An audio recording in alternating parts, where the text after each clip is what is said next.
Have you ever felt that when are you feeling down or feeling not so good or in a setback position, just speaking to someone close to your heart makes your heart soothe and heal a bit?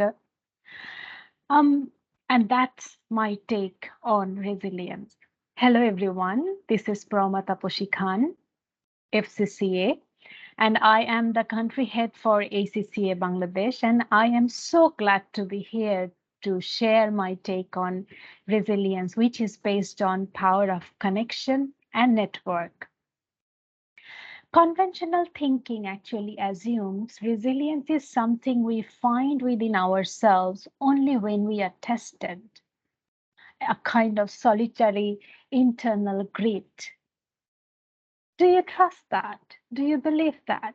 Because personally, I don't, because that gives us the feeling that it allows those of us who has the trait, who are strong enough, only can bounce back. And I believe anyone can bounce back. Harvard's research shows that resilience is not purely an individual characteristic, but is also heavily enabled by strong relationships and networks. We can nurture and build our resilience through a wide variety of interactions with people in our personal and professional life.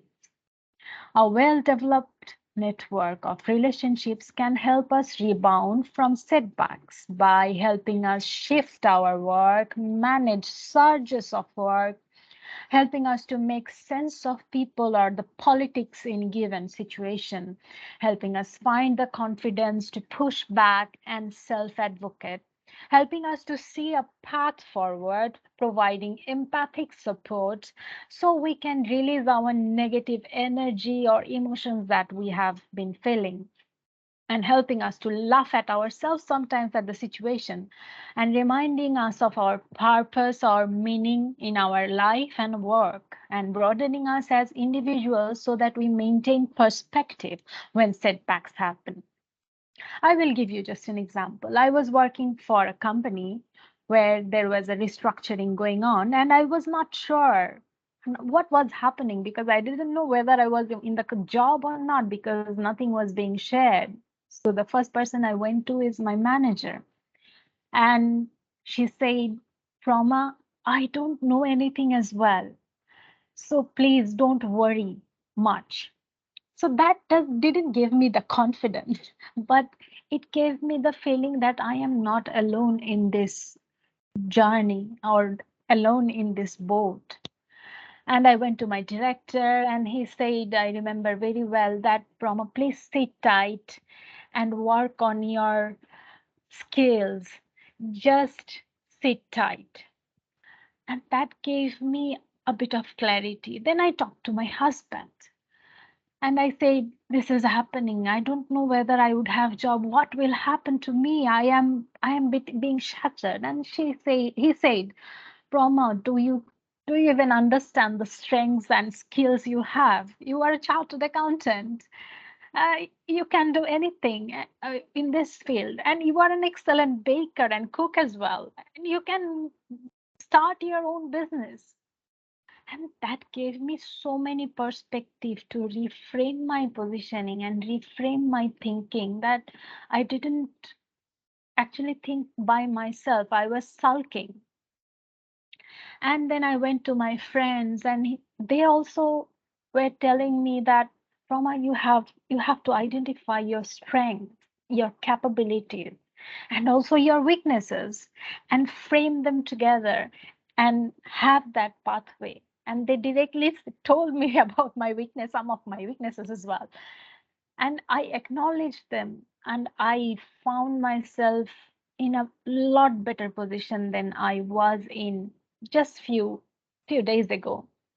Then I became the head of a department where I was feeling, oh my God, this situation, these they have been my co-workers, some has been my seniors, and I am head of the department. They have judged me. How will I cope with this situation? And I was confiding in my 8-year-old daughter that, Mom, I am.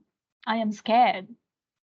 And she said, Mom, I am an 8-year old. I am the class leader of a class, and I am managing 31 students, messy students. If I can do it, you can do it. And I am so proud of yourself. And can you imagine the self awareness she had and the positive energy she shared with me? So that's the thing. Resilience is found not just in having network of supporters, but in truly connecting with them when you need them most. It's in the actual interactions themselves, the conversations that validate your plans, reframe your perspective on a situation, help you laugh and feel authentic with others, and just encourage you to get back up and try again because the battle is a worthy one. And that's how we bounce back and become resilient. So it doesn't happen all the time, and it doesn't happen overnight. You cannot just make a friend circle in a day, or you cannot make just a distant colleague, your close colleague that you can confide in. So you have to build your network, your connections, your great mighty circle for yourself, brick by brick, bit by bit. Even when you are not feeling good, you have to keep that connection. If you are feeling good, if you have to make that connection, keep that connection, and make that authentic connection. At the end of the day, resilience for me is a team sport because it has been a patchwork of different people in my network collectively who played a critical role in helping me navigate and survive some extraordinary patches of my life, each offering a different perspective or helping hand in some way. And that's it from me. And happy bouncing back to you all. Thank you very much.